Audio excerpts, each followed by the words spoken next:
19 then explains, concluding that God was able to raise him up even from the dead, from which he also received him in a figurative sense. This is why Abraham knew that when God asked him to sacrifice his son Isaac, that God would somehow bring him back from the dead.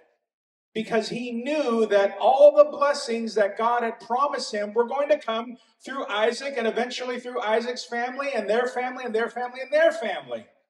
So this is how Abraham, the Word of God tells us, this is how Abraham concluded that regardless of what God told him to do, that God would still prove his faithfulness through Isaac. So if that meant he had to bring him back from the dead, then he would bring him back from the dead. But he trusted God. He knew what God told him to do. He stayed faithful to that, and God indeed showed his faithfulness in keeping his promise.